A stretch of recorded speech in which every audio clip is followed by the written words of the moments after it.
বিসমিল্লাহির রহমানির রহিম।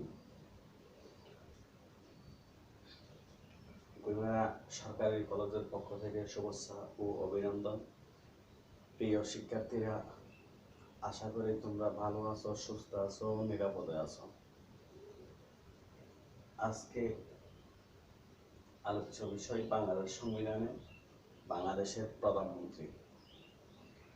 আজকের আলোচ্য বিষয় হলো বাংলাদেশ সংবিধানে বাংলাদেশের প্রধানমন্ত্রীর ক্ষমতা, কার্যাবলী ও পদমর্যাদা।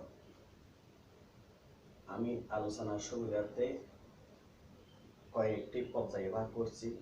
প্রথম পর্যায়ে আছে নিয়োগ পদ্ধতি, দ্বিতীয় পর্যায়ে আছে পদের মেয়াদ, তৃতীয় পর্যায়ে আছে প্রধানমন্ত্রীর ক্ষমতা ও কার্যাবলী ও পদমর্যাদা। এখন প্রিয় শিক্ষার্থীরা, তোমাদের উদ্দেশ্যে আলোচনা করব আমি প্রধানমন্ত্রীর নিয়োগ পদ্ধতি।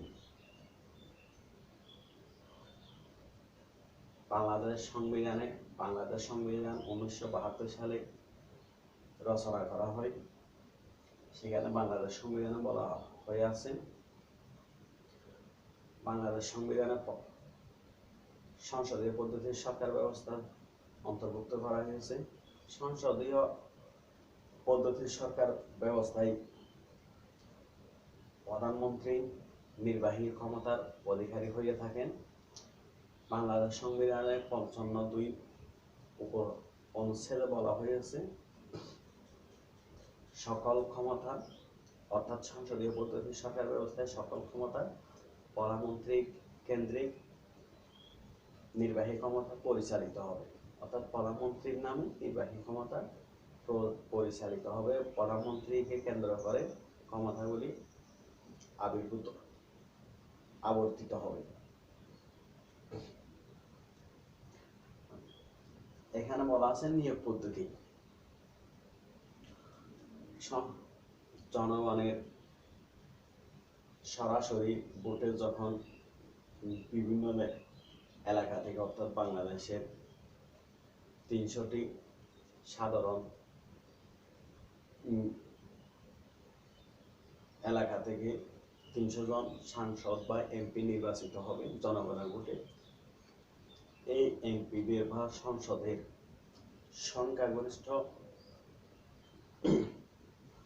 সংখ্যাগরিষ্ঠ দলের নির্বাচিত নেতাকে প্রধানমন্ত্রী নিয়োগ করতে হবে। এক্ষেত্রে প্রধানমন্ত্রীর ক্ষমতা সীমাবদ্ধ, কারণ সংসদীয় সরকার ব্যবস্থায় যদি যে কোনো দল নির্বাচনের মাধ্যমে সংখ্যাগরিষ্ঠতা পায়, সে দলের উক্ত নেতাকে বেশিরভাগ সংসদ সদস্যদের আস্থাভাজন প্রতীয়মান হবে। অর্থাৎ রাষ্ট্রপতি ওই দলের প্রধান বা দলীয় নেতাকে প্রধানমন্ত্রী হিসাবে নিয়োগ করবেন। যদি কোনো দল সংখ্যাগরিষ্ঠতা বা নিরঙ্কুশ সংখ্যাগরিষ্ঠতা অর্জন করতে না পারে, তাহলে এক্ষেত্রে রাষ্ট্রপতি তিনি সাংবিধানিক ক্ষমতা প্রয়োগ করবেন, যাকে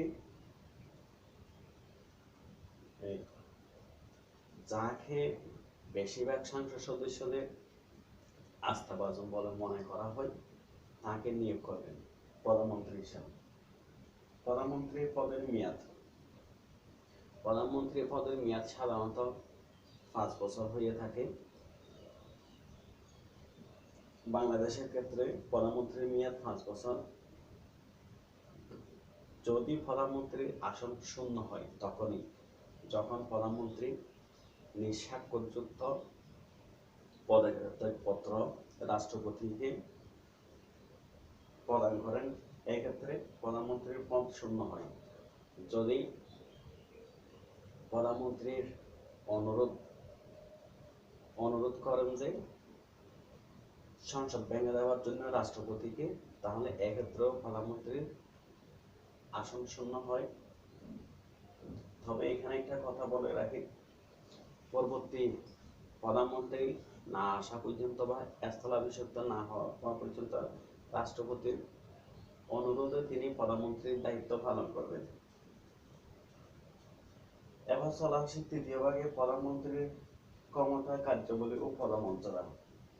প্রধানমন্ত্রীর ক্ষমতা ও কার্যাবলী পদমর্যাদার মধ্যে আছে 1 নম্বর মন্ত্রিসভা গঠনে প্রধানমন্ত্রীর ভূমিকা, 2 নম্বর মন্ত্রিসভার নেতা হিসাবে প্রধানমন্ত্রীর ভূমিকা, 3 জাতীয় সংসদের নেতা হিসাবে প্রধানমন্ত্রীর ভূমিকা, 4 রাষ্ট্রপতির পরামর্শদাতা হিসাবে প্রধানমন্ত্রীর ভূমিকা, 5 প্রধানমন্ত্রীর নিয়োগ সংক্রান্ত ক্ষমতা, 6 দলীয় নেতা হিসাবে প্রধানমন্ত্রীর ভূমিকা, 7 জাতির নেতা হিসাবে প্রধানমন্ত্রীর ভূমিকা, 8 প্রধানমন্ত্রীর পদমর্যাদা।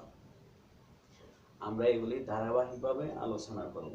এখন আলোচনা করব মন্ত্রিসভা গঠনে প্রধানমন্ত্রীর ভূমিকা। বাংলাদেশ সংবিধানে 55(2) উপনুচ্ছেদে বলা হয়েছে বাংলাদেশের সংসদীয় গণতন্ত্র ব্যবস্থা, সংসদীয় পদ্ধতির সরকার ব্যবস্থা বিদ্যমান। সংসদীয় পদ্ধতিতে মন্ত্রিসভা গঠনের ক্ষেত্রে প্রধানমন্ত্রীর ভূমিকা বা একচ্ছত্র ক্ষমতার অধিকারী। প্রধানমন্ত্রী আইন বিভাগ সাংসদ থেকে, আইন বিভাগের এমপি বা সাংসদ বা সদস্য থেকে সাধারণত মন্ত্রী এবং নিয়োগ করে থাকেন। প্রধানমন্ত্রী মন্ত্রী পরিষদের বা মন্ত্রীগণের যে তালিকা রাষ্ট্রপতিকে প্রধানমন্ত্রী প্রদান করবেন, রাষ্ট্রপতি সেখান থেকে মন্ত্রীদেরকে নিয়োগদান করবেন। এক্ষেত্রে একটা কথা বলে রাখি, সংসদ সদস্যদের বাইরে থেকেও সাধারণত 1/10 বেশি নয় এরকম মন্ত্রী নিয়োগ করা যায়। এদেরকে সাধারণত বলা হয়ে থাকে টেকনোক্র্যাট মন্ত্রী। 2 মন্ত্রিসভার নেতা হিসাবে প্রধানমন্ত্রীর ভূমিকা। সংসদীয় সরকার ব্যবস্থায় বা সংসদীয় গণতন্ত্রে মন্ত্রিসভার নেতা হিসাবে প্রধানমন্ত্রীর ভূমিকা সর্বাধিক। প্রধানমন্ত্রী মন্ত্রিসভার নেতা, এদিকে দলীয় নেতা হিসাবে তিনি মন্ত্রিসভারও নেতা বা প্রধান। মন্ত্রীদের বা মন্ত্রিসভার সদস্যদের ও প্রধানমন্ত্রীর সমন্বয়ে দেশ পরিচালিত হয়, অর্থাৎ দেশের শাসক হিসাবে মন্ত্রিসভা কার্যকরী ভূমিকা পালন করে। এই ক্ষেত্রে মন্ত্রিসভার সভা আহ্বান কতদিন চলবে আর কতদিন ব্যক্তি আলোচনা হবে বা মন্ত্রীদের দপ্তর বা কার্যাবলী দপ্তর কিভাবে বন্টন করা হবে সবগুলি প্রধানমন্ত্রী ঠিক করে থাকেন। এক্ষেত্রে প্রধানমন্ত্রী দূরদর্শিতার উপরও একটা দলের বা মূর্তি উজ্জ্বল হয়, একটা সরকার ক্ষমতায় টিকে থাকে, অর্থাৎ মন্ত্রীদের বিচক্ষণতা ও প্রধানমন্ত্রীর বিচক্ষণতার কারণে সরকার দীর্ঘদিন টিকে থাকে আর দেশের ভাবমূর্তি উজ্জ্বল হয়। তৃতীয় জাতীয় সংসদের নেতা হিসাবে প্রধানমন্ত্রীর ভূমিকা।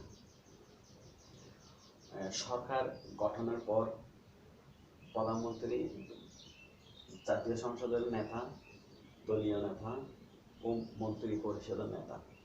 এক্ষেত্রে প্রধানমন্ত্রীর অনেক ভূমিকা থাকে।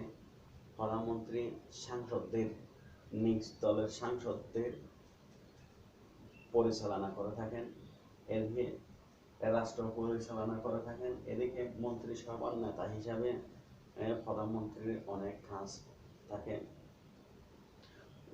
জাতীয় সংসদে সাধারণত হুইপদেরকে তিনি পরামর্শ করে থাকেন, সাহায্য সহযোগিতা করে থাকেন, কিভাবে শৃঙ্খলার মধ্যে কাজ করা যায়, কিভাবে দেশ পরিচালনা করা যায়। এক্ষেত্রে তিনি হুইপদেরকেও সহায়তা করে থাকেন। 4 রাষ্ট্রপতির পরামর্শদাতা হিসাবে প্রধানমন্ত্রীর ভূমিকা। সাধারণত সংসদীয় পদ্ধতির সরকার ব্যবস্থায় একজন রাষ্ট্রপতি থাকেন। উনি রাষ্ট্রের প্রতীক রূপে বা সম্মানিত আসনে থাকেন। উনি নামমাত্র ক্ষমতার অধিকারী, একচ্ছত্র ক্ষমতার অধিকারী থাকেন প্রধানমন্ত্রী। প্রধানমন্ত্রী বিভিন্ন ক্ষেত্রে রাষ্ট্রপতিকে পরামর্শ দিয়ে থাকেন। সে পরামর্শ অনুসারে রাষ্ট্রপতি কাজ করেন। বলা হয়ে থাকে যে রাষ্ট্রপতির নামে উচ্চপদস্থ সরকারি কর্মকর্তা, বিচারপতি, সাংবিধানিক প্রধানদের নিয়োগ করা হয়ে থাকে এবং রাষ্ট্রদূত প্রেরণ করা হয়ে থাকে। এক্ষেত্রে প্রধানমন্ত্রী যেভাবে পরামর্শ দিবেন আসলে রাষ্ট্রপতি সেভাবেই নিয়োগ দান করবেন। এই জন্য বলা হয়ে থাকে যে প্রধানমন্ত্রী রাষ্ট্রপতির পরামর্শদাতা হিসাবেও অনেক ভূমিকা রাখেন। পঞ্চম, প্রধানমন্ত্রীর নিয়োগ সংক্রান্ত ক্ষমতা। এক্ষেত্রে প্রধানমন্ত্রী অনেক নিয়োগ সংক্রান্ত ক্ষমতা ভোগ করে থাকেন। প্রধানমন্ত্রী মন্ত্রীদের, অন্যান্য উচ্চপদস্থ কর্মকর্তাদের নিয়োগ দান করে থাকেন। এদিকে প্রধানমন্ত্রী নিয়োগ দান করলেও এটা সাধারণত একটা পরামর্শ দাতা হিসেবে কাজ করে। এক্ষেত্রে সাধারণত রাষ্ট্রপতি নিয়োগ দান করেন। রাষ্ট্রপতি এই ক্ষেত্রে প্রধানমন্ত্রী এই ক্ষেত্রে রাষ্ট্রপতিকে পরামর্শ দিয়ে থাকেন। যেভাবে পরামর্শ দিয়ে থাকেন সেক্ষেত্রে প্রধানমন্ত্রী নিয়োগ ক্ষমতা ভোগ করে থাকেন। এদিকে 6 নম্বর, দলীয় নেতা হিসেবে প্রধানমন্ত্রীর ভূমিকা। প্রধানমন্ত্রী একটি রাজনৈতিক দলের নেতা। রাজনৈতিক দলের নেতা হিসাবে উনি একটা দল পরিচালনা করেন। ওই দলের কার্যপ্রণালী, ভাবমূর্তি ও তাৎপর্য, বিচক্ষণতা, অর্থাৎ প্রধানমন্ত্রী বা দলীয় নেতার বিচক্ষণতার উপর সরকার গঠন করা হয়। অর্থাৎ প্রধানমন্ত্রীকে বিবেচনা করে দেশের মানুষ অন্যান্য সাংসদ বা এমপিদেরকে নির্বাচিত করেন। অর্থাৎ দলীয় নেতা ভাবমূর্তির উপর নির্ভর করে তিনি পরবর্তী সময় দেশ পরিচালনা করতে পারবেন কিনা। অর্থাৎ পুরা দেশের নির্বাচন ব্যবস্থা বা পুরোই প্রধানমন্ত্রীর বিচক্ষণতা ও দক্ষতার উপর নির্ভর করে। তাই দলীয় নেতা হিসাবে প্রধানমন্ত্রীর ভূমিকা অনেক বেশি থাকে। এক্ষেত্রে 7 নম্বর, অর্থাৎ প্রধানমন্ত্রীর ক্ষমতা ও কার্যাবলীর পদমর্যাদার মধ্যে 7 নম্বর আছে জাতির নেতা হিসাবে প্রধানমন্ত্রীর ভূমিকা বা কাজ। প্রধানমন্ত্রী সাধারণত একটি রাজনৈতিক দলের নেতা হয়ে থাকেন। এদিকে হয়ে থাকেন মন্ত্রিসভার নেতা। আবার প্রধানমন্ত্রী হয়ে থাকেন একটি দেশের নেতা। তিনি শুধু মন্ত্রিসভার নেতা নন, রাজনৈতিক দলের নেতা নন বা সাংসদের নেতা নন। এইগুলি ছাড়াও তিনি যেহেতু প্রধানমন্ত্রী আসনে আসীন হয়, তাহলে তিনি একজন জাতির নেতা হিসাবেও ভূমিকা পালন করতে হয়। এক্ষেত্রে প্রধানমন্ত্রীর দূরদর্শিতা, বিচক্ষণতা ও বিচক্ষণতার কারণে দেশের ভাবমূর্তি উজ্জ্বল করতে হয়। প্রধানমন্ত্রী জাতির নেতা হিসাবে অন্যান্য দেশের সাথে, অন্যান্য রাষ্ট্রপ্রধানদের সাথে তিনি তার কথাবার্তা বা গাম্ভীর্য বা বিচক্ষণতার মাধ্যমে এদের সাথে কি হবে, সম্পর্ক উন্নয়ন হবে, যোগাযোগ ব্যবস্থা হবে। অর্থাৎ একটা দেশকে একজন জাতির পথ প্রদর্শক হিসাবে যেভাবে অগ্রসর করতে হয় তিনি সেই ভূমিকায় পালন করবেন। এক্ষেত্রে প্রধানমন্ত্রীকে একজন জাতির বা একটি নৌকার নাবিক হিসাবে, একটি জাহাজের নাবিক হিসাবে যেভাবে দিক নির্দেশনা দিয়ে থাকেন, তাহলে একটা পুরা দেশের জাতির নেতা হিসাবে তিনি অন্যান্য দেশের সাথে সম্পর্ক উন্নয়ন করেন এবং দেশের ভাবমূর্তি উজ্জ্বল রাখেন। সর্বশেষ হচ্ছে যে প্রধানমন্ত্রীর পদমর্যাদা। এখানে প্রধানমন্ত্রীর পদমর্যাদা বলতে বাংলাদেশ সংবিধানে 1972 সালে লিখিত বাংলাদেশ সংবিধানের 55(2) উপচ্ছেদে প্রধানমন্ত্রীর নির্বাহী ক্ষমতা সম্পর্কে বলা হয়ে থাকে। প্রধানমন্ত্রী সংসদীয় সরকার ব্যবস্থায় একচ্ছত্র ক্ষমতার অধিকারী অর্থাৎ প্রধানমন্ত্রীর নামেই রাষ্ট্রের সংবিধান ক্ষমতা প্রযুক্ত হবে। এখানে প্রধানমন্ত্রী কে কেন্দ্র করে ক্ষমতা আবর্তিত হয়। বলা হয়ে থাকে প্রধানমন্ত্রী যেমন সূর্যকে কেন্দ্র করে অন্যান্য গ্রহগুলি আবর্তিত হয়, তেমনি এই সংসদীয় সরকার ব্যবস্থায় একজন প্রধানমন্ত্রীকে কেন্দ্র করে অন্যান্য বিভাগ বা মন্ত্রীগণ ক্ষমতাগুলি আবির্ভূত হয়। এক্ষেত্রে প্রধানমন্ত্রীর ক্ষমতাই মুখ্য। প্রধানমন্ত্রী একটি দেশকে যেভাবে পরিচালিত করবে সেইভাবে সংসদীয় সরকার বা মন্ত্রী পরিষদ শাসিত ব্যবস্থা সরকার ব্যবস্থায় সেভাবে একটা দেশ পরিচালিত হবে বা শাসিত হবে।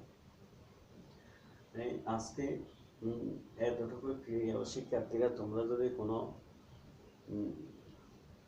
ফেরা বা কোনো বিষয় বা কোনো আলোচনা না বুঝে থাকলে তোমরা আমার সাথে ইনবক্সে যোগাযোগ করবে। আল্লাহ হাফেজ।